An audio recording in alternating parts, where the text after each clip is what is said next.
What's up, guys? DMB Universe. This is yet another redirect-based thing, and I'm going to be talking about the episode for 10 minutes because YouTube likes that type of time things to actually send it to you guys to let you know that it exists. So in that case, link in the description below, obviously, for the Google Photos. I don't know if I said that in the last redirect, but you should know this by now.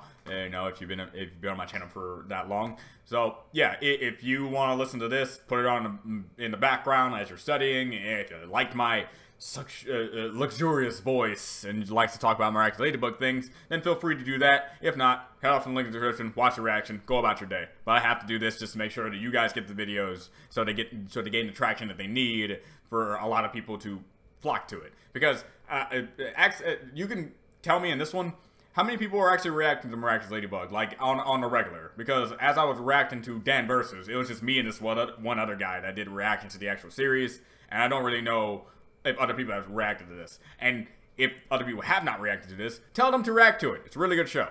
So, continuing on, we're gonna talk about episode 5, which is Riposte. It's a fencing thing. The fencing episode. This episode was interesting because it introduced a character that I thought was going to play more of a role later down the line, but it doesn't seem like she is, considering that she did not show up a single other time throughout the entire rest of the episodes up to episode 18. I liked how the episode is one of those episodes that it took a while, up to almost 10 minutes. Almost 10 minutes.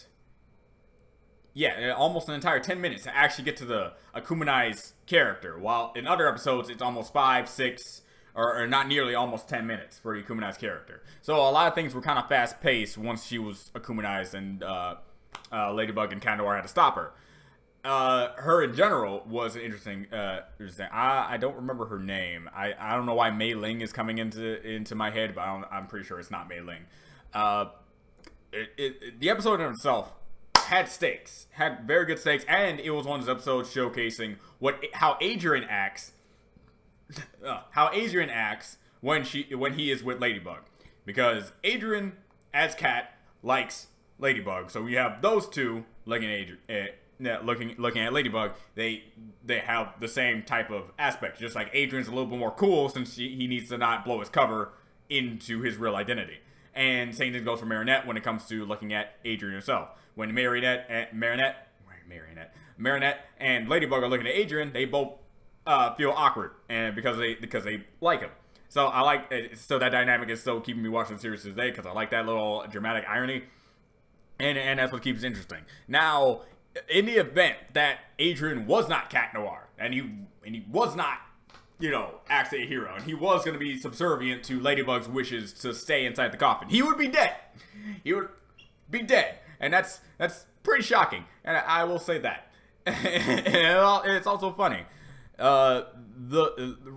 Riposte in herself, I love her design. Like, she is one of my top favorite designs. She's like a metallic warrior who only up and downside to her Akumanai's weapon is that it's embedded to her arm, so they can't just take it away from her and crack it. They had to come up with a very oddly specific yet interesting way in order to beat her, and that's one of the good things about Akumanai's things that aren't necessarily with them or easy to break. Like, if you have, like, I don't know, a bracelet, it's easy to take off the bracelet or just destroy the bracelet in general because they can just focus on the bracelet. But when your Akumanai's thing is your weapon, and that being a sword, not only is you have constant offense, it's harder for them to have a good enough defense to really even break it.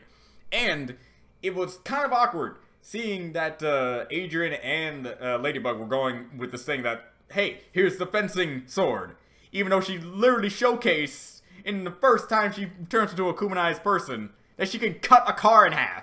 How is a stinky little foil sword gonna comprehend blocking that?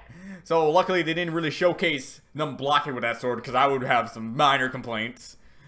And how I also thought she was going to be more important is that Adrian looked like she had some sort of interest in her. How she was a good fighter, and how she felt dishonored that she was unable to win in the fencing duel with Adrian.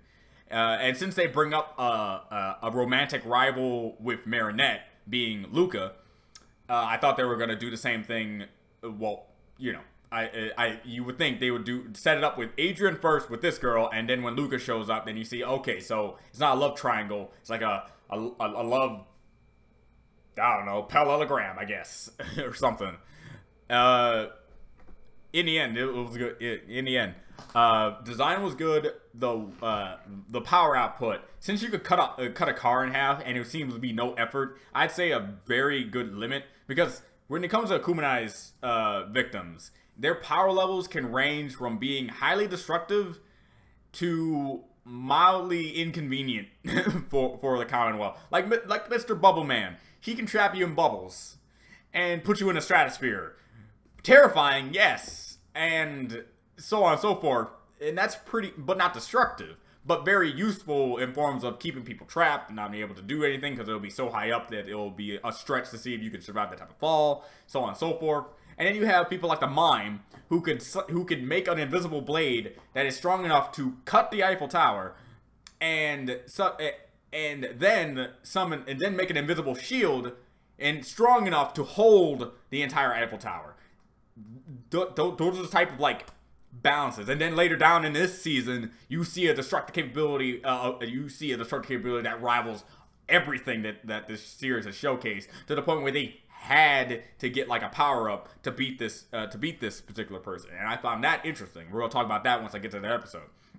But this one in itself really showcased that the greatest offensive character, right next to the Mime when it comes to like destructive capability, what she was able to showcase with her weapon, is definitely something. Now, what this episode really brought to the table again was the relationship dynamic between Adrian and how he feels when he's with Ladybug, and how Ladybug feels when she's with when she was with Adrian. Now, she's Marinette. She is very cautious, very babbling, and almost entirely clueless, and what's the other word? Hopeless in the matter of even talking to the guy, and barely getting a few sentences out, and it's very pathetic, and it still bothers me how she later down the line she does get a little better, but still very like, oh, come on, be better. You're a hero, for Christ's sakes. Be better. Just imagine.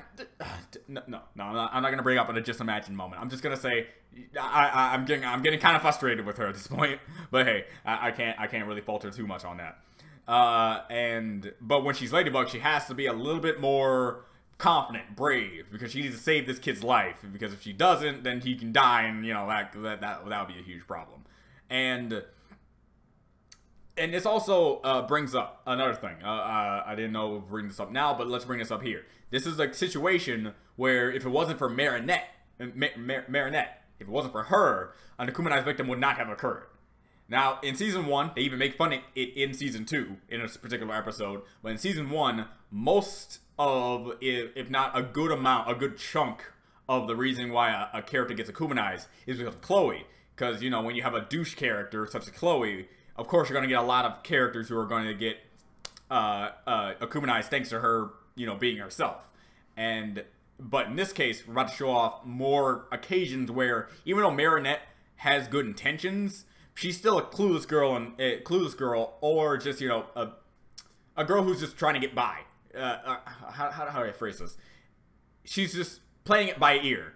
Let's say that. She's playing it by ear to the point where she doesn't know if she's going to affect something in a negative way. She's just doing her best. When she's, even Adrian pretty much points it out, is that it's her first time looking at a fencing thing, and if it wasn't for her, you know, being there, she didn't know. She's not entirely certain about this type of thing. So you don't have to declare the entire match based on her judgment, because her judgment could have been flawed. And hell, it was biased. It definitely was biased. She likes Adrian, so of course she's going to go for Adrian, right? So, yeah, and it was because of her judgment that made her get upset and was getting Kuminai. So on the point list, Marinette got one, and I'm pretty sure it happened maybe once or twice in Season 1, but I just don't remember since it was so long ago.